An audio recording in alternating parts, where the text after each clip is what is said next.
பொது அவசரகால நிலை நீடிப்பு மேலதிக வாக்குகளால் நிறைவேற்றம். செம்மணியில் அரங்கேறிய பயங்கரம், அடுத்தடுத்து குழந்தைகளின் எண்புக்கூடுகள் அடையாளம்.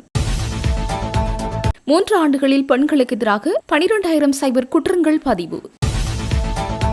தெனியாய் வலயத்தில் 4 பாடசாலைகள் மூடல்.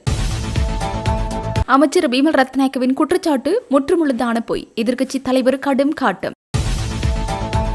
மலையக மக்களுக்காக 1 நிமிடம் கூட பேச அனுமதிக்காவிட்டால் இந்த சபை எதற்கு? அர்ச்சுனா எம்பி கேள்வி. மெட்ரோ பேருந்து திட்டம் ஒரு தேசிய குற்றம், அரசாங்கத்தின் மீது கெமினு விஜயரத்ன கடும் விமர்சனம். நிதி மோசடியில் ஈடுபட்ட இலங்கை தமிழரசு கட்சியின் பொதுக்குடியிருப்பு தவிசாளர் கட்சி தலைவருக்கு கடிதம். நாட்டின் தனிநபர் வருமானம் $5,000 தாண்டியது. மக்களின் பிரச்சினைகளை கண்டுகொள்ளாத எம்பி இளங்குமரன் ஒரு மக்கள் பிரதிநிதியா? அருள் டயஸின் உறவுகள் சாடல். தமிழ் சட்டத்திறனிகள் பேரவை கூட்டத்தில் இருந்து வெளியேறியதற்கு இதுவே காரணம், கஜேந்திரகுமார் எம்பி. தையிட்டி போராட்டக்காரர்களுக்கு எதிரான வழக்கு செப்டம்பர் 9 திகதியிடப்பட்டது. சாய்ந்தமரது மக்களுக்கு கிடைக்கப்பெற்ற சரித்திரம் வாய்ந்த தீர்ப்பாக கருத வேண்டும், ஜனாதிபதி சட்டத்திரணி நிசாம் காரியப்பர். கபில சந்திரசேனவை கைது செய்யுமாறு நீதிமன்றம் உத்தரவு. கப்ரால் மீது லஞ்ச ஆணைக்குழு மீண்டும் வழக்கு தாக்கல்.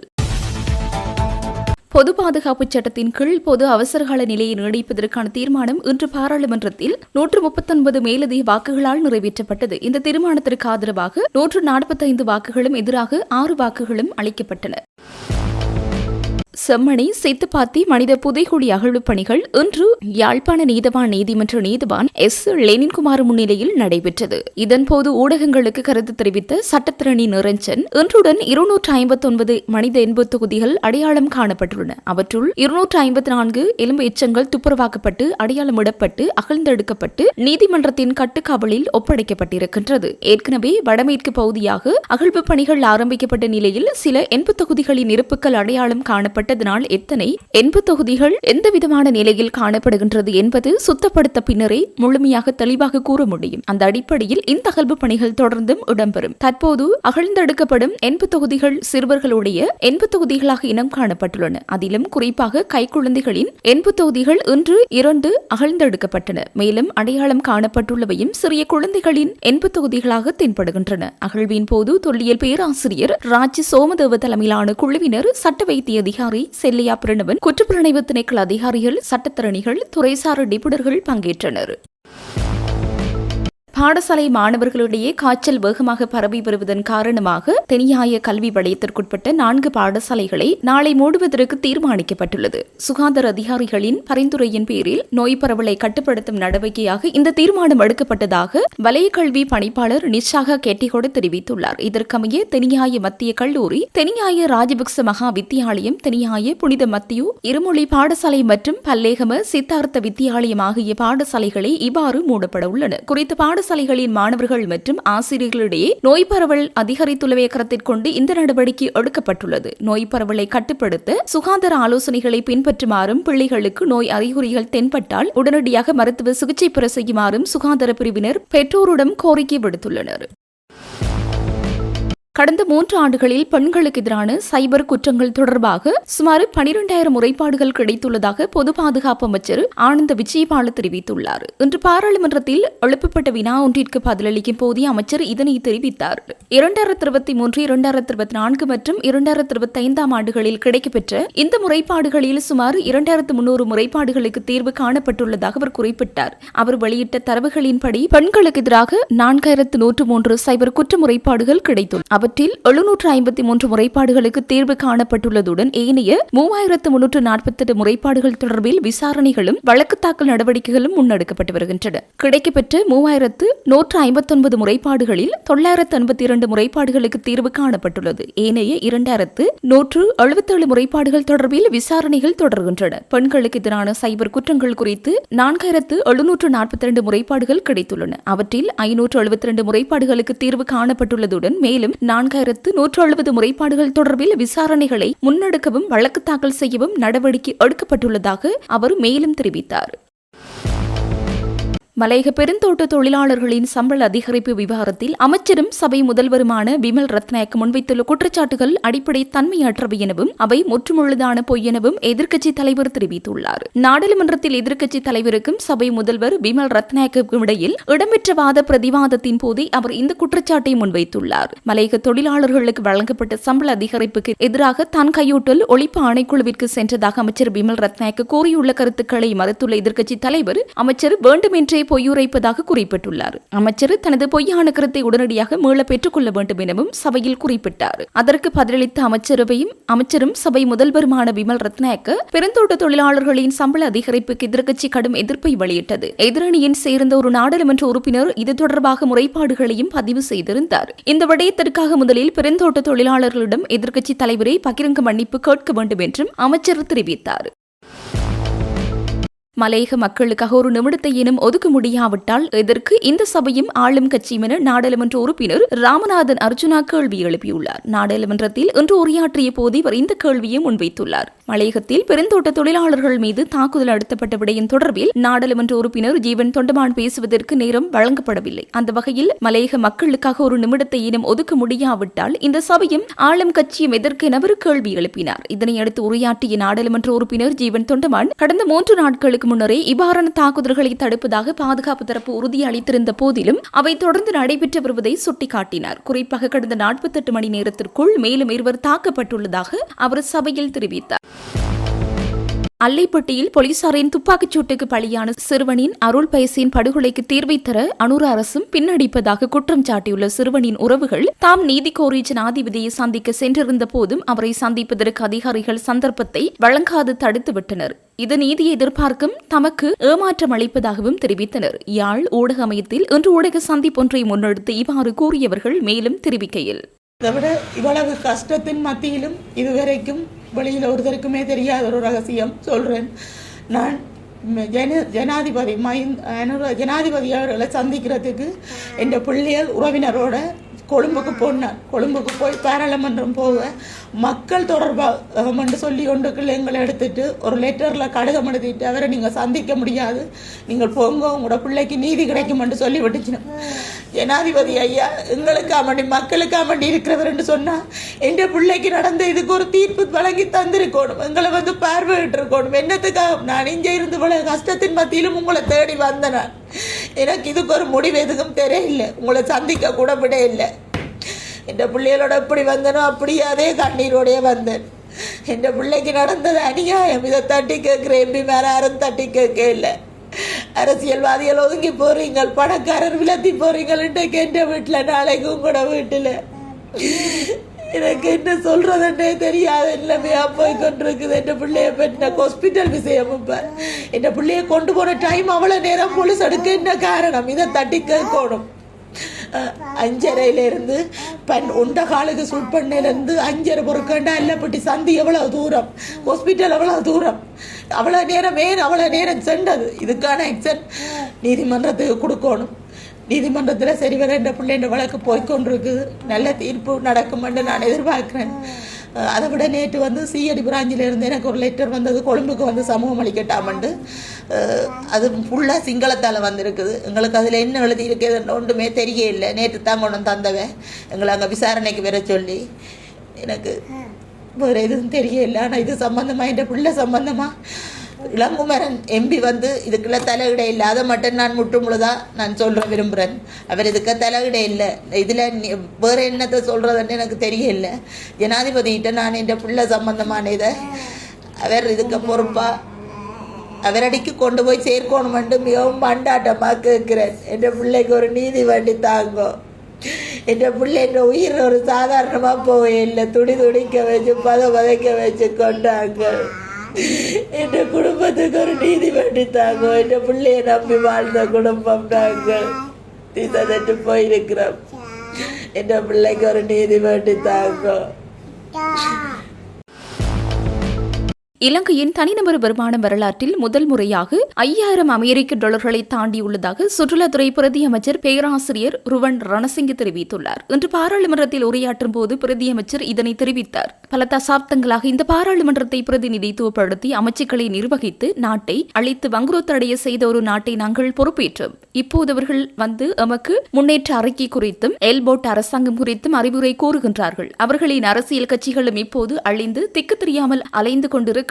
நாங்கள் நாட்டை பொறுப்பேற்ற ஓராண்டிற்குள் கடந்த வருடத்தில் இலங்கையின் மொத்த உள்நாட்டு உற்பத்தி 109 பில்லியன் டாலர்களை அண்மித்தது. அதேபோல் வரலாற்றில் முதல் முறையாக நமது நாட்டின் தனிநபர் வருமானம் 5000 டாலர்களை தாண்டியுள்ளது. நீங்கள் பல ஆண்டுகளாக அளித்த பொருளாதாரம் இது. நீங்கள் சொன்ன அந்த எல்போட் அரசாங்கம் 1.5 வருட காலத்திற்குள் பொருளாதாரத்தை மிகவும் சிறப்பாகவும் நிலையானதாகவும் கட்டி எழுப்பியுள்ளது. அதனால் தான் அன்று ஜனாதிபதி பாராளுமன்றத்திற்கு வந்து டிட்பா பாதிப்பை சீர் செய்ய ₹1 கூட கடனாக பெறாமல் திரைசேரி மூலமே இழப்பீடுகளை வழங்குவோம் என்று கூறினார். ஒரு நாட்டின் அபிவிருத்திக்கு கிராம அபிவிருத்தி அடித்தளமானது என யாழ்ப்பாண மாவட்ட அரசாங்க அதிபர் பிரதீபன் தெரிவித்தார். வடமாகாண கிராம அபிவிருத்தி திணைக்களத்தின் யாழ்ப்பாண மாவட்ட செயலக கிராம அபிவிருத்தி பிரிவு நடாத்தும் ஆடை வடிவமைத்தல் மற்றும் அழகுக்கலை மனைப்பொருளியல் உற்பத்தி பொருட்களின் மாவட்ட கண்காட்சியும் விற்பனையும் மேலதிக அரசாங்க அதிபர் கே சிவகரன் தலைமையில் யாழ்ப்பாண மாவட்ட செயலக வளாகத்தில் நடைபெற்றது. இந்த நிகழ்வில் பிரதம விருந்தினராக கலந்து கொண்டு அவர் மேலும் உரையாற்றுகையில் இம்மாவட்ட கண்காட்சி நிகழ்வானது நீண்ட காலத்திற்கு பின்னர் அதாவது 10 வருடங்களுக்கு பிறகு நடைபெறுவது மகிழ்ச்சியான விடயம் எனவும் பெண்கள் சர்வதேச ரீதியாக இன்றைய உலகில் சாதனை படைத்து வருகின்றார்கள் எனவும் அந்த வகையில் கிராமங்களில் உள்ள பெண்கள் பொருளாதார ரீதியாக உயர வேண்டும் எனவும் அதற்கு கிராம அபிவிருத்தி திணைக்களத்தினால் வழங்கப்பட்டு வரும் பயிற்சி நெறிகள் மூலம் அவர்கள் பொருளாதார ரீதியாக முன்னேற்றம் அடைய வேண்டும். கிராமங்கள் அபிவிருத்தி அடைந்தால் மாவட்டம் அபிவிருத்தி அடையும். அதனைத் தொடர்ந்து மாகாணம் அபிவிருத்தி அடைந்து நாடு அபிவிருத்தி அடையும். எனவே ஒரு நாட்டின் அபிவிருத்திக்கு கிராம அபிவிருத்தியே அடித்தளமானது. இன்றைய சமூகத்தில் பெண்கள் பிரதான பங்களிப்பினை ஆற்றி வருகின்றார்கள் எனவும் கல்வித்துறையிலும் சரி அரசு துறையிலும் சரி பெண்களின் பங்களிப்பு காத்திரமாக உள்ளது எனவும் கிராமத்தினையும் பெண்களின் பொருளாதாரத்தினையும் அபிவிருத்தி செய்ய வேண்டும் எனவும் இதன் மூலம் அப்பிரதேசம் அபிவிருத்தி அடையும் எனவும் தெரிவித்தார். மேலும் ஒரு மனித வாழ்க்கையில் ஆடை வடிவமைப்பு மனைப்பொருளியல் மற்றும் அழகுக்கலை முக்கியத்துவம் பெறுகின்றது எனவும் மாறிவரும் உலகில் இதன் வடிவங்களோ வகைகளோ மாறினாலும் இம்மூன்று மாறாது எனவும் அந்த வகையில் கிராமிய அபிவிருத்தி திணைக்களம் ஒரு முதுகெலும்பாக செயற்பட்டு வருகின்றது என்றார். கஜேந்திரகுமார் எம்பி தமிழ் கட்சிகளின் ஒன்றிணைவு தொடர்பில் தமிழ் சட்டத்தரணிகள் பேரவையில் எடுக்கப்பட்ட தீர்மானங்களை மீறி ஒருதலை பட்சமாக இடம்பெறும் செயற்பாடுகள் காரணமாக குறித்த கூட்டத்திலிருந்து வெளியேறியதாக நாடாளுமன்ற உறுப்பினர் கஜேந்திரகுமார் பொன்னம்பலம் தெரிவித்துள்ளார். நேற்று கொழும்பில் இடம்பெற்ற தமிழ் மக்களுக்கான தீர்வு விடயங்களில் தமிழ் தேசிய கட்சிகளின் நாடாளுமன்ற உறுப்பினர்களுக்கு இடையிலான கலந்துரையாடலுக்கு செல்லாமை தொடர்பில் அவரிடம் தொடர்பு கொண்டு கேட்டபோதே இவ்வாறு குறிப்பிட்டுள்ளார். அவர் மேலும் குறிப்பிடுகையில் தமிழ் மக்களின் தீர்வு விடயங்களில் தமிழ் கட்சிகள் ஒன்றிணைந்து செயற்பட வேண்டும் என விரும்பி அதற்கான செயற்பாடுகளை கடந்த பிப்ரவரி மாதம் யாழ்ப்பாணத்தில் மேற்கொண்டோம். தமிழரசு கட்சி உட்பட தமிழ் தேசியம் சார்ந்த கட்சிகள் பொது அமைப்புகள் மற்றும் தமிழ் சட்டத்திறனிகள் சங்கத்திற்கும் குறித்த அழைப்பை விடுத்தோம். ஆனால் துரதிருஷ்டவசமாக தமிழரசு கட்சியும் தமிழ் சட்டத்தரணிகள் பேரவையும் குறித்த கலந்துரையாடலில் கலந்து கொள்ளாத நிலையில் சட்டத்திறனிகள் பேரவை தாங்கள் கொழும்பில் கலந்துரையாடல் ஒன்று ஏற்பாடு செய்ய போவதாகவும் அதில் கலந்து கொள்ளுமாறும் தெரிவித்தார்கள். தமிழ் மக்களின் தீர்வு விடயத்தில் தமிழ் தேசியம் சார்ந்த கட்சிகள் ஒற்றுமையுடன் பயணிக்க வேண்டும் என்ற நோக்கத்திற்காக கொழும்பில் தமிழ் சட்டத்திறனிகள் பேரவை ஏற்பாடு செய்த கலந்துரையாடலுக்கு சென்றோம். நாடாளுமன்றத்தை பிரதிநிதித்துவம் செய்யும் கட்சி என்ற வகையில் அகில இலங்கை தமிழ் காங்கிரசின் பிரதிநிதிகள் 3 கலந்து கொள்ளலாம் என முதல் அழைப்பு கிடைத்தது. சென்றோம். குறித்த கலந்துரையாடலில் தமிழரசு கட்சி சுமந்திரன் நிபுணர் குழு சார்பில் 2 அழைப்பதற்கு தீர்மானம் எடுக்க வேண்டும் என பெயர்களை குறிப்பிட்டு அனுமதி கேட்டிருந்தார். அதற்கு நாங்கள் சம்மதம் தெரிவிக்கவில்லை. கூட்டத்திற்கான அழைப்பு நாடாளுமன்றத்தை பிரதிநிதித்துவப்படுத்தும் தமிழ் தேசியம் சார்ந்த கட்சிகள் பங்கு பெற்றல் என குறிப்பிடப்பட்டது என தெரிவித்துள்ளார். ஸ்ரீலங்கா நியாலிஸ் நிறுவனத்தின் முன்னாள் நிறைவேற்று அதிகாரி கபில சந்திரசேனவை கைது செய்து நீதிமன்றத்தில் முன்னிலைப்படுத்துமாறு கொழும்பு நீதவான் நீதிமன்றம் இன்று உத்தரவிட்டுள்ளது. லஞ்ச ஊழல் ஒழிப்பு ஆணைக்குழு விடுத்த கோரிக்கை பரிசீலித்த கொழும்பு பிரதம நீதவான் அசங்கேஸ் போதர்கமை இந்த உத்தரவை பிறப்பித்துள்ளார். கபில சந்திரசேனவின் பிணையை ரத்து செய்து வழக்கு விசாரணை முடிவடையும் வரை விளக்கமறியலில் வைக்குமாறு லஞ்ச ஊழல் ஒழிப்பு ஆணைக்குழு மோஷன் ஒன்றின் மூலம் நீதிமன்றத்திற்கு கோரிக்கை விடுத்திருந்தது. ஸ்ரீலங்கா நியாலிஸ் நிறுவனத்திற்கு ஏர்பஸ் விமானங்களை கொள்வனவு செய்யும் போது 2 பில்லியன் அமெரிக்க டாலர்களை லஞ்சமாக பெற்றார் என்ற குற்றச்சாட்டின் கீழ் விளக்கமறியலில் வைக்கப்பட்டிருந்த கபில சந்திரசேனவுக்கு நேற்று முன்தினம் பிணை வழங்கப்பட்டது. இருப்பினும் அவர் பிணை நிபந்தனைகளை மீறி நீதிமன்றத்தின் நம்பிக்கையை சிதைத்துள்ளதாக குறிப்பிட்ட லஞ்ச ஊழல் ஒழிப்பு ஆணைக்குழு அவரை கைது செய்து நீதிமன்றத்தில் முன்னிலைப்படுத்துவதற்கான பிடியாணை உத்தரவை பிறப்பிக்குமாறு நீதிமன்றத்திடம் கோரியது. நாட்டில் நீண்ட காலமாக தாமதமடைந்துள்ள வாகன இலக்கு தகடுகளை அச்சிடும் பணிகள் எதிர்வரும் ஜூன் மாதம் 10ஆம் தேதி முதல் மீள ஆரம்பிக்கப்படும் என போக்குவரத்து பிரதியமைச்சர் பிரசன்ன குணசேன இன்று நாடாளுமன்றத்தில் தெரிவித்தார். இது தொடர்பாக அவர் மேலும் விளக்குகையில், வாகன இலக்கு தகடுகளை அச்சிடுவதற்கு புதிய நிறுவனம் ஒன்றுக்கு விலை மனு வழங்கப்பட்டுள்ளது. இதற்கான உத்தியபூர்வ ஒப்பந்தம் கடந்த மார்ச் மாதம் 10ஆம் தேதி அந்நிறுவனத்துடன் கையெழுத்திடப்பட்டுள்ளது. ஒப்பந்தத்தின் நிபந்தனைகளின்படி ஒப்பந்தம் கையெழுத்திடப்பட்ட நாளிலிருந்து 3 மாத காலத்திற்குள் அச்சிடும் பணிகளை ஆரம்பிக்க வேண்டும். அதற்கு ஜூன் மாதம் 10ஆம் தேதிக்குள் வாகன இலக்கு தகடுகளை அச்சிடும் பணிகளை அந்த நிறுவனத்தினால் மீள ஆரம்பிக்க முடியும் என அவர் உறுதிபட தெரிவித்தார். கல்முனை மாநகர சபை தேர்தல் இடைநிறுத்தப்பட்ட விடயம் தொடர்பிலான சாய்ந்தமருது நகரசபை தொடர்பாக உயர் நீதிமன்றத்தில் முன்வைக்கப்பட்டிருந்த அடிப்படை உரிமை மீறல் வழக்கு இன்று தீர்ப்பின் அடிப்படையில் இவ்வாறு தெரிவித்தார். வழக்கில் எதிர் மனுதாரர் சார்பில் ஆஜரான ஜனாதிபதி சட்டத்திரணி நிசாம் காரியப்பர் தெரிவித்ததாவது: இன்று கல்முனை மாநகர சபை தேர்தல் இடைநிறுத்தியதின் அடிப்படையில் சகோதரர் சலீம் அவர்களால் முன்வைக்கப்பட்ட மனு சம்பந்தமான தீர்ப்பு வழங்கப்பட்டது. இது கல்முனை மக்களுக்கும் முக்கியமாக சாய்ந்தமருது மக்களுக்கும் ஒரு சரித்திரம் படைத்த ஒரு தீர்ப்பாகத்தான் கருதப்பட வேண்டும். ஏனென்றால் சாய்ந்தமருது தனி நகர சபையாக உருவாக்கப்பட்டது சட்டத்தில் வலுவானது, அது சரியாக செய்யப்பட்டுள்ளது.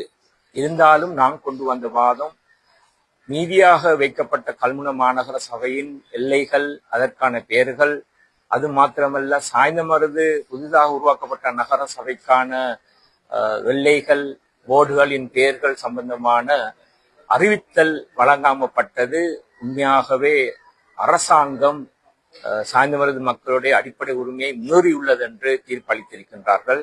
இது மிக முக்கியமான தீர்ப்பு. அதன் அடிப்படையில் நீதிமன்றம் இன்று 2 மாத காலத்துக்குள் எல்லை மீள் நிர்ணயம் செய்ய வேண்டும் என்றும், அதில் சாய்ந்தமருது நகர சபைக்கான எல்லை மீள் நிர்ணயமும் கல்முனைக்கான எல்லை நிர்ணயமும் செய்யப்பட வேண்டும் என்று சொல்லியிருக்கிறார்கள். நான் அதில் வாதாடினேன். அப்படி எல்லை நிர்ணயம் செய்யும் பொழுது 3 உள்ளூராட்சி மன்றம் உருவாக்கப்பட வேண்டும் என்று. அது சம்பந்தமான நீதிமன்றம் ஒன்றும் செல்லவில்லை. அது உரிய மாகாண சபை அமைச்சருக்கும் எல்லை நிர்ணயம் செய்கின்ற ஆணைக்குழுக்கும் செய்ய வேண்டிய விடயம். 2 மாதத்துக்குள் அவர் தன்னுடைய அறிக்கையை ஜனாதிபதியிடம் சமர்ப்பிக்கப்பட வேண்டும். அதற்கு பின்பு ஜனாதிபதி அதை உரிய வர்த்தமானி அறிவித்தல் கொடுக்கப்பட வேண்டும் என்று தீர்ப்பளிக்கப்பட்டிருக்கிறது. உண்மையிலேயே இது நாங்கள் மிகவும் வரவேற்கத்தக்க விடயம். அது மாத்திரமில்ல, இந்த வழக்குக்கு முன்வந்த சகோதரர் சலீமுக்கும் சாய்ந்தமருது மக்களுக்கும் இது வெற்றியாக இருக்கும் என்று நான் நம்புகின்றேன். கல்முனை மாநகர சபை தேர்தல் கல்முனை மாநகர சபை தேர்தல் அதுபோன்று சாய்ந்தமருது நகர சபை தேர்தல் என்ற இரண்டும் தற்போதைக்கு நடத்த முடியாத சூழ்நிலை உருவாக்கப்பட்டிருக்கிறது. ஏனெனில் 2க்குமான எல்லை நிர்ணயங்கள் இன்னும் செய்யப்படவில்லை. 2 எல்லை நிர்ணயங்களும் 2 மாதத்துக்குள் செய்யப்பட்டு அதற்கு பின்பாடு ஜனாதிபதிக்கு அந்த அறிவித்தலை வழங்கி அதற்கு பிறகுதான் தேர்தல் நடத்த முடியும் என்றுதான் என்னுடைய அந்த தீர்ப்பின் நான் வழங்கியது அப்படித்தான் இருக்கின்றது. நிச்சயமா அப்படித்தான் நடக்கும். தையிட்டில் போராட்டம் நடத்தியவர்களுக்கு எதிராக பலாலி போலீசாரினால் தாக்கல் செய்யப்பட்ட வழக்கை முன்கொண்டு செல்வதற்கு வழக்கில் தீர்மானிக்கப்பட்டது. தையிட்டி சட்டவிரோத விகாரைக்கு எதிரான போராட்டத்தில் கைது செய்யப்பட்டு விடுவிக்கப்பட்ட வேலன் சுவாமிகள், வலிகாமம் கிழக்கு பிரதேச சபை தவிசாளர் தியாகராஜா நிரோஷ் மற்றும் காணி உரிமையாளரும் போராட்டக்காரருமான சாருஜன் உள்ளிட்டோருடன் பெயரிடப்பட்ட வள்ளி வடக்கு தவிசாளர் சுகிர்தன் உள்ளிட்ட ஏனையோருக்கு எதிரான வழக்கு இன்று வியாழக்கிழமை மல்லாகம் நீதிமன்றத்தில் எடுத்துக் கொள்ளப்பட்டது. இவ்வழக்கில் ஏற்கனவே முன்வைக்கப்பட்ட விடயங்களின் அடிப்படையில் வழக்கினை முன்கொண்டு ஏதுக்கள் காணப்படுகின்றன என்ற அடிப்படையில் வழக்கு தொடுநர் வழக்கினை முன்கொண்டு செல்ல முடியும் என்று நீதிமன்றத்தில் தெரிவிக்கப்பட்டது. மேலும் வழக்கில் குறிப்பிட்ட எதிராளிகளின் வாக்குமூலங்களை வழங்க பணிக்கப்பட்டதுடன் இவ்வழக்கு எதிர்வரும் செப்டம்பர் மாதம் 9ஆம் தேதிக்கு தவணையிடப்பட்டது. அரசாங்கத்தினால் புதிதாக அறிமுகப்படுத்தப்பட்டுள்ள மெட்ரோ பேருந்து திட்டத்திற்காக சுமார் 7 பில்லியன் ரூபாய் பொதுப்பணம் வீணடிக்கப்பட்டுள்ளதாக இலங்கை தனியார் பேருந்து உரிமையாளர்கள் சங்கம் குற்றம் சுமத்தியுள்ளது. இதுகுறித்து கருத்து தெரிவித்த சங்கத்தின் தலைவர் கெமுனு விஜயரத்ன, மெட்ரோ பேருந்து திட்டம் என்பது இலங்கை போக்குவரத்து சபையின் தற்போதைய முறையை வேறொரு பெயரில் அறிமுகப்படுத்த முயற்சியை அன்றி வேறில்லை என்று அவர் தெரிவித்தார். இலங்கையின் பயணிகள் போக்குவரத்து உட்கட்டமைப்பு ஏற்கனவே இலங்கை போக்குவரத்து சபையினால் சீரழிக்கப்பட்டுள்ளதாக அவர் குறிப்பிட்டார். இலங்கை போக்குவரத்து சபையின் காரணமாக காலமாகவே இலங்கையில் போக்குவரத்து துறை அழிந்தது. இப்போது மெட்ரோ பேருந்துகளை அறிமுகப்படுத்துவதன் மூலம் அரசாங்கம் மீண்டும் அதே தவறை செய்கின்றது என அவர் சாடினார். இந்த திட்டத்தின் ஊடாக திரைசேரியின் நிதி சூறையாடப்படுவதாக குறிப்பிட்டவர் இதனை ஒரு தேசிய குற்றம் என வர்ணித்தார். புதிய பேருந்துகளை அறிமுகப்படுத்துவதால் பொது போக்குவரத்தில் நிலவும் முறையான சிக்கல்களுக்கு தீர்வு கிடைக்காது எனவும் இது பழைய தோல்விகளை மீண்டும் பிரதிபலிக்கும் எனவும் அவர் சுட்டிக்காட்டினார். அர்த்தமுள்ள மேம்பாடுகள் இதனையும் வழங்காமல் மக்களின் வரிப்பணத்தை மாத்திரம் இந்த திட்டம் வீணடிப்பதாக அவர் மேலும் வாதிட்டார். இலங்கை தமிழரசு கட்சியின் புதுக்குடியிருப்பு பிரதேச சபையின் தவிசாளர் நிதி மோசடியில் ஈடுபட்டதாக தெரிவித்து இலங்கை தமிழரசு கட்சியின் ஆயுட்கால உறுப்பினரான தெய்வேந்திரம் இந்திரதாஸ் இலங்கை தமிழரசு கட்சியின் பதில் தலைவருக்கு கடிதம் ஒன்றினை எழுதியுள்ளார். அந்த கடிதத்தில் குறிப்பிடப்பட்டுள்ளதாவது: மேற்படி தெய்வேந்திரம் இந்திரதாஸ் ஆகிய நான் தெரியப்படுத்துவது ஜாதனில் 2019 ஆண்டு முதல் எனது சொந்த நிதியினால் BP அறக்கட்டளை என்னும் நிர்வாகத்தை ஸ்தாபித்து தற்சமயம் வரை செயற்பட்டு வருகின்றமை யாவரும் அறிந்தது. அறக்கட்டளையினால் 2019 ஆண்டு பணியமர்த்தப்பட்ட வேலாயுதம் கரிகாலன் என்பவர் 2025 ஆண்டு அவராகவே பணியிலிருந்து விலகினார். பணியிலிருந்த காலத்திலும் அதன் பிற்பாடும் எனது அறக்கட்டளை மற்றும் ஷைனேடஸ் பிரைவேட் லிமிடெட் கம்பெனிக்கு சொந்தமான நிதி மற்றும் சொத்துக்கள் சம்பந்தமாக இவர் கையாடல் செய்துள்ளார். அத்துடன் BP அறக்கட்டளைக்கு நன்கொடையாக வழங்கப்பட்ட 10 லட்சம் ரூபாவினை தனது தேவைகளிற்காக பயன்படுத்தியுள்ளார் என்பதும் இவர் தவிசாளர் பதவியேற்ற பின்பு BP அறக்கட்டளையானது அவருடைய தினமும் அதற்கு தலைவராக வரும் செயலாளராக தனது மனைவியும் செயற்படுவதாகவும் கூறியுள்ளார். இதற்கான ஆதாரங்கள் மற்றும் சான்றுகள் என்னிடம் உள்ளன. இது சம்பந்தமாக ஊடகங்கள் மற்றும் சமூக வலைத்தளங்களில் காணொலிகள் மூலம் பதிவுகள் செய்துள்ளேன். தங்களது தமிழரசு கட்சியிலும் நானும் ஒரு ஆயுட்கால உறுப்பினராக உள்ளேன். எமது கட்சியானது நீதி நியாயமிக்க கட்சியாக இருப்பதை நான் அறிந்துள்ளேன். இருந்த போதிலும் கடந்த மே மாதம் 1ஆம் தேதி அன்று நடைபெற்ற தொழிலாளர் கூட்டத்தில் தங்களது கட்சியினால் உரைக்கப்பட்ட விடயம் ஜாதனில் எமது கட்சியானது ஊழலற்ற தமிழ் கட்சி எனவும் அவ்வாறு ஊழல்கள் நடைபெற்றால் தகுந்த ஒழுக்காற்று நடவடிக்கைகள் எடுப்போம் எனவும் கூறப்பட்டது. இந்த கம்பெனி நிதி பொறுப்பிற்கான சட்ட நடவடிக்கைகள் என்னால் மேற்கொள்ளப்படும்.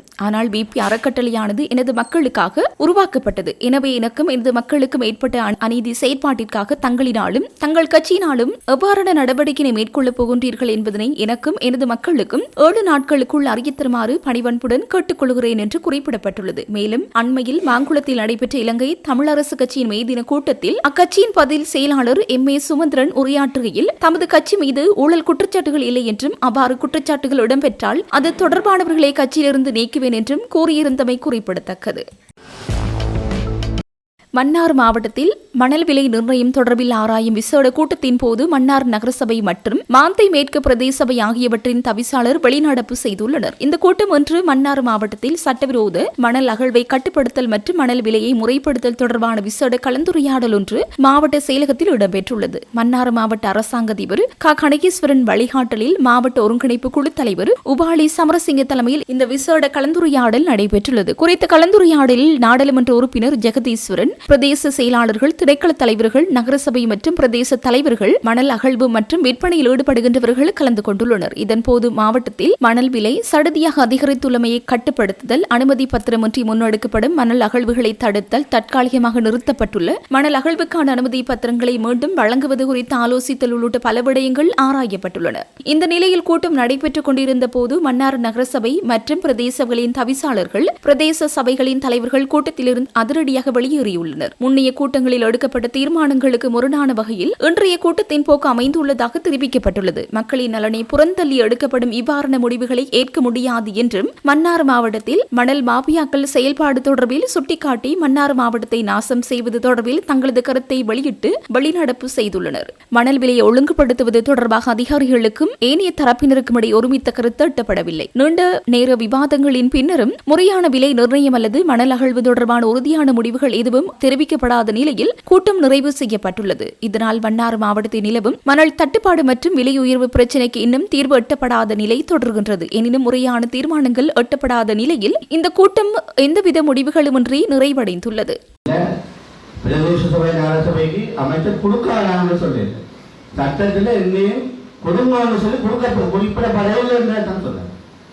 அது தொடர்பான முடிவுகளை கலந்துரையாடி எழுப்பி நம்ம கொடுக்கலாமா கொடுக்க இல்லையாங்கிறத அதை கழிச்சு பேசி அது முடிவுன்னு சொல்லிக்கணும். அதுக்கு பிறகு நாங்கள் அறிக்கப்பட இல்லை தானே. எங்களுக்கு இந்த சந்தர்ப்பத்தை வழங்கியதற்கு எமது மாவட்ட ஒருங்கிணைப்பு குழு தலைவர் அவர்களுக்கு என்னுடைய மனமார்ந்த நன்றியை தெரிவித்துக் கொள்வேன். அத்தோடு இது சார்பாக எமது பாராளுமன்ற உறுப்பினர் அவர்களும் இது சார்பாக கலெக்டர்களை நடத்திக் கொண்டதற்கு அவருக்கும் நன்றியை தெரிவித்துக் கொண்டு அரசாங்க அதிகாரி அவர்களே, பொறியியலாளர் அவர்களே, பிரதேச செயலாளர்களே, சுற்றுச்சூழல் அதிகாரிகளே, நீர்ப்பாசன திணைக்களங்கள் வருகின்ற அனைத்து அதிகாரிகளுக்கும் என்னுடைய கலையாளர் நகர் உத்தரப்பட்ட நண்பர்களுக்கும் இந்த வணக்கத்தை தெரிவித்துக் கொள்ளும். உண்மையாகவே நாங்கள் நீண்ட காலமாக சார்பாக நிறைய கலைகளை நாங்கள் கேட்டிருந்தோம். இருந்தாலும் உண்மையாக ஒரு நாள் வந்து எங்களுக்கு எட்டவில்லை. இருந்தாலும் எங்களுடைய முயற்சியின் காரணமாக கொழும்பு வரைக்கு சென்று நமது திணைக்களங்களுடன் தொடர்பட்டு உண்மையாக எங்களுடைய பிரச்சனைகளை கூறியதன் பிறகுதான் எங்களுக்கு இந்த கூட்டத்தில் வந்து எங்களுக்கு ஒரு இடம் ஒன்று கிடைக்கப்பட்டது. ஆகவே அது நான் சில விலைகளை சொல்லலாம் இருக்கிறேன். உண்மையாக நான் உப்பாளி சேவை அவரை வந்து நான் கொள்கை சந்தித்த போது நாங்கள் நிறைய விடைகளை கதைக்கிருந்தோம். உண்மையாக நாங்கள் எதற்கும் மனஸ்தாபப்படுறது இல்லை. அடுத்த என்னுடைய இதுல வந்து 43 என்னுடைய பதிவுல இருக்கிறாங்க. இதுல தற்போது வந்து 26 பேருக்கு லைசன்ஸ் 20 மற்ற எழுதுவர்களும் நடைமுறையில் இருக்கிறார்கள். அடுத்தது நாங்கள் உண்மையாகவே இதுல வந்து தனிப்பட்டவர்களாக வரவில்லை. உண்மையாகவே நாங்கள் சங்கம் வழியாகத்தான் ஒத்துழைப்புடன் வந்திருக்கிறோம். ஆனால் எங்களுடைய சங்கம் பங்குவதற்கு காலதாமதம் ஏற்பட்டாலும் நாங்கள் ஒற்றுமையாக இருந்து செயல்படுவோம் என்றுதான் எங்களுடைய நோக்கம். அதுல உண்மையாகவே 43 பேர் நாம ஒற்றுமையாகவும் 2 பேர் பிரிவாக இருக்கிறாங்க தெரியும் என்று சொன்னா உண்மையாகவே இந்த சங்கத்தில் ஒற்றுமையை கெடுக்கிற ஒரு சிலர் இருப்பார்கள். அதை நீங்க இதிலேயே பார்த்துக் கொள்ளலாம். இருந்த போதும் நான் விடயத்துக்கு வருகிறேன். உண்மையாகவே வந்து நாங்கள் உப்பாடி செயலாளர் சொல்லியிருந்தாங்க. அடுத்த நகராபிலா மற்ற பெரிய செயலாளர் சொல்லி இருந்தோம். அதை நாங்கள் அப்படியே செய்வோம். என்னுடைய ஸ்டோர்ல வந்து பக்கத்துல நீங்க தருவீங்களா இருந்தா கட்டாயம் 50,000 படிக்கிறதுக்கான சந்தர்ப்பம் இருக்கு. ஆனால் வீட்டு திட்டத்துக்கு மாத்திரம் தான். மற்றபடி நாங்கள் உண்மையாகவே 65,000 படிக்கிறது உண்மையாக சொல்லியிருந்தோம். 2 பேர் தான் எங்களுடைய பிரதேசத்துக்கு காசு கட்டி, மற்றவர்கள் ஒருத்தருமே காசு கட்டல. நாங்க சொல்லியிருந்தாங்கன்னா நீங்க கொடுக்குற பற்றி எங்களுக்கு பிரச்சனை இல்லை. 50,000 ரூபாய்க்கு மண்ணை கொடுங்க, பிரச்சனை இல்லை. மண் எடுக்க வேண்டிய இடத்துல மண் எடுக்கும். மண் அப்படி எடுக்க இல்லை. மண் எடுத்த இடமெல்லாம் நாங்க கள விஜயம் மேற்கொண்டு நாங்க பார்த்துருந்தாங்க. வித்தனை தோண்டி தான் மண் ஏற்றி, வித்தனை தோண்டி மண் ஏற்றி, மற்றது வீட்டு குட்டிகளை தோண்டி எல்லாம் மண் ஏற்றிருக்காரு. இதுகளெல்லாம் ஏற்றின வழியா தான் நாங்க சொன்னாங்க மண் இழுப்பப்பட பக்கம் கொடுக்க வேணாம். ஆனா நீங்க தீர்மானம் எடுத்துருக்கிறீங்க, கொடுக்கலாம், பிரச்சனை இல்லை. எங்களுக்கு அதை பற்றி பிரச்சனை இல்லை. நீங்க ரோட்டை பழுதாக்குங்க, ஸ்கூலுக்கு வர பிள்ளைகள் வந்து வரையிடாம இருக்கட்டும். நான் நேற்று கூறாக்கி போனான் 1,20,00,000 கூட சீது விநாயகர் ஒதுக்கி இருக்கிறோம். நாங்க ரோட்டை போடுறோம். ஆனா அவங்க உழைச்சிட்டு அவங்க எங்களுக்கு 1 ரூபா காசு கட்ட தேவை. அவங்க கட்டிட்டு அவங்க போய்கிட்டே இருக்க. வித்தனை தோண்டட்டம், ஆத்த தோண்டட்டம், வீட்டை தோண்டட்டம், எங்களுக்கு அதை பற்றி பிரச்சனையே சரிதானே. நீங்க தீர்மானம் ஏன்னா பிரதேச சபைகளுக்கு கொடுக்கலாங்க. நீங்க சொல்லிட்டீங்க, மினிஸ்டரும் சொல்லிட்டே தானே பிரதேச சபைகளுக்கு கொடுக்கலாம். ஏன்னா நாங்க இதுல கொடுக்கிறாங்க சொல்ல இல்லை, கொடுக்கிறான்னு சொல்ல இல்லை. பிரதேச சபைக்கு கொடுக்க சொல்லி, அதாவது நகர சபைக்கு கொடுக்க சொல்லி சட்டத்தில் எந்த இடத்துல இல்லைன்னு தான் சொன்னது.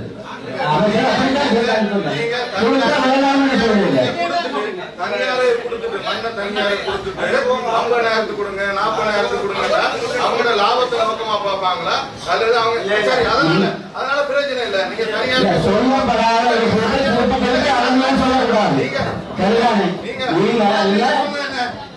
பிரதேச சபையில கொடுத்தா அங்க கட்டுப்பாட்டு விலையில மண்ணை கொடுப்பாங்க. இவ்வளவு நாளும் காய்ச்சது காய்ச்சல் இன்றைக்கு வந்து வேற மாதிரி எல்லாம் எல்லாரும் காய்க்க. அதனால பிரச்சனை இல்ல. மன்னார் நகரத்துக்குள்ள, மன்னார் ரோட்டுக்குள்ள, மன்னார் நகரத்துக்குள்ள உள்ள கான்கிரீட் ரோட்லயோ எதுலயோ பார ஊர்திகள் நுழைய முடியாதுன்னு சொல்லி நாங்க ஏற்கனவே சபை தீர்மானம் எடுத்து போட்டிருந்தது. அதன் அடிப்படையில நாங்க பார ஊர்திகள் நுழைய முடியாதுன்னு போடுறோம். ஆடிய ரோட்ல வந்து மண்ணை பறிச்சுட்டு நீங்க உள்ளூர் வீதியல்ல மண்ணை கொடுங்க. நாங்க இதுல இந்த மண் பிரச்சனை அல்ல, இனி நகர சபையோ பிரதேச சபையோ ஈடுபடா என்பதை நாங்கள் இருந்து இதுக்கு முட்டாக நாங்க எதிர்ப்பதற்கு நாங்க இந்த நீங்க என்ன போறாங்க எங்களுக்கு நிறைய தெரியும். மண் மாபியான்றது இதுதான் சொன்ன மண் மாபியா. இப்ப பாத்தீங்களா இப்ப பாத்தீங்களா எல்லாம் மண் மாபியா. இதுக்கு தான் சொல்ற மண் மாபியா. அவங்க லாபத்துல பிரச்சனை இருந்தோம்னா கூட இதான் மண் மாபியா. நான் சொன்ன இதான் மண் மாபியா.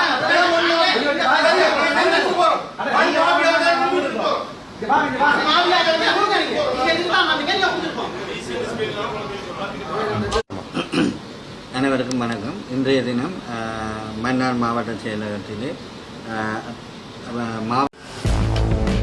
கூர்மையான ஆயுதங்கள் மற்றும் இரும்பு தடிகளுடன் வர்த்தக நிலையம் ஒன்றுக்குள் நுழைந்து 6 பெண்கள் உட்பட 10 பேர் கொண்ட கொள்ளையர் கும்பல் ஊழியர்களை தாக்கி 13 லட்சம் ரூபாவுக்கும் அதிக பணத்தை கொள்ளையிட்டு தப்பிச் சென்றுள்ளதாக தெஹிவளை போலீசார் தெரிவித்துள்ளனர். கடந்த 4ஆம் தேதி மாலை 6:30 மணியளவில் அடையாளம் தெரியாத ஒரு ஆணும் பெண்ணும் தொலைக்காட்சி பெட்டி ஒன்றை கொள்வனவு செய்யப் போவதாக கூறி குறித்த வர்த்தக நிலையத்திற்குள் நுழைந்து அதற்காக 45,000 ரூபாய் பணத்தை காசாளரிடம் வழங்கியதாக போலீசார் தெரிவித்தனர். அவர்களுக்கு தொலைக்காட்சி பெட்டியை வழங்குவதற்காக அதனை பரிசோதித்துக் கொண்டிருந்த போதே தாமதமாவதாக கூறி ஊழியர்களுடன் வாக்குவாதத்தில் ஈடுபட்டுள்ளனர். பின்னர் வழங்கிய பணத்தை திரும்ப பெற்றுக் கொண்டு வெளியேறிய சிறிது நேரத்தில் அந்த ஆணும் பெண்ணும் மேலும் சில பெண்கள் மற்றும் ஆண்களுடன் கடைக்குள் நுழைந்து அங்கிருந்த ஊழியர்களை தாக்கியுள்ளனர். இதன்போது பையொன்றில் வைக்கப்பட்டிருந்த 13,09,000 பணத்தை கொள்ளையிட்டு தப்பிச் சென்றுள்ளமை போலீஸ் விசாரணைகளில் தெரியவந்துள்ளது. கொள்ளையர்கள் கால்நடையாகவே ரயில்வே வீதி வழியாக தப்பிச் சென்றுள்ளதாக மேலதிக விசாரணைகளில் வெளிவந்துள்ளது. கொள்ளையர்களின் இந்த செயல் அங்கிருந்த சிசிடிவி கேமராவிலும் பதிவாகியுள்ளது.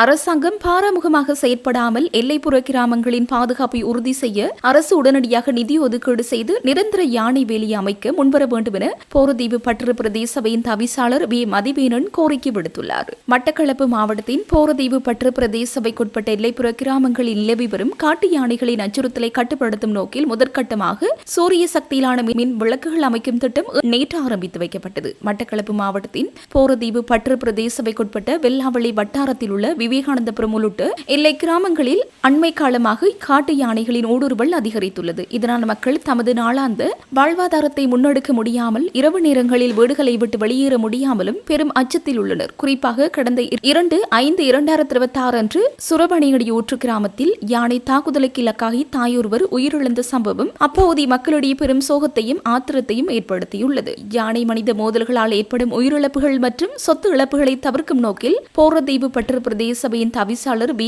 மதிமேனனின் முயற்சியால் இந்த மின் விளக்கு திட்டம் முன்னெடுக்கப்பட்டுள்ளது. மின்சார வசதி இல்லாத மற்றும் யானை நடமாட்டம் அதிகம் காணப்படும் விவேகானந்தபுரம், அம்மன்குளம் போன்ற பகுதிகளில் நேற்று இந்த சூரிய சக்தி மின் விளக்குகள் பொருத்தப்பட்டன. இதன் மூலம் இரவு வேளைகளில் யானைகளின் நடமாட்டத்தை முன்கூட்டியே அவதானித்து மக்கள் பாதுகாப்பாக இருக்க வழிவகை செய்யப்பட்டுள்ளது. திட்டத்தின் ஆரம்ப நிகழ்வில் உரையாற்றிய தவிசாளர் வி மதிமேனன் பின்வருமாறு தெரிவித்தார். மட்டக்களப்பு மாவட்டத்திற்கு 96 கிலோமீட்டர் தூரத்திற்கு யானை வேலி அமைக்க நிதி ஒதுக்கீடு செய்யப்பட்டிருந்த போரதீவு பற்று பிரதேசத்திற்கு 1 கிலோமீட்டர் கூட ஒதுக்கப்படாமை கவலைக்குரியது. இப்பகுதி தொடர்பில் அரசாங்கம் பாரமுகமாக செயற்படுகின்றது. எல்லைப்புற கிராமங்களின் பாதுகாப்பை உறுதி செய்ய அரசு உடனடியாக நிதி ஒதுக்கீடு செய்து நிரந்தர யானை வேலி அமைக்க வேண்டும். மேலும் ஜனாதிபதி மட்டக்களப்பு மாவட்டத்திற்கு விஜயம் செய்ய உள்ள நிலையில் இலங்கை தமிழரசு கட்சியின் மட்டக்களப்பு மாவட்ட பாராளுமன்ற உறுப்பினர்கள் மூவரும் இந்த பிரச்சினையை ஜனாதிபதியின் கவனத்திற்கு கொண்டு சென்று உரிய தீர்வை பெற்றுத்தர வேண்டும் எனவும் கோரிக்கை விடுத்தார்.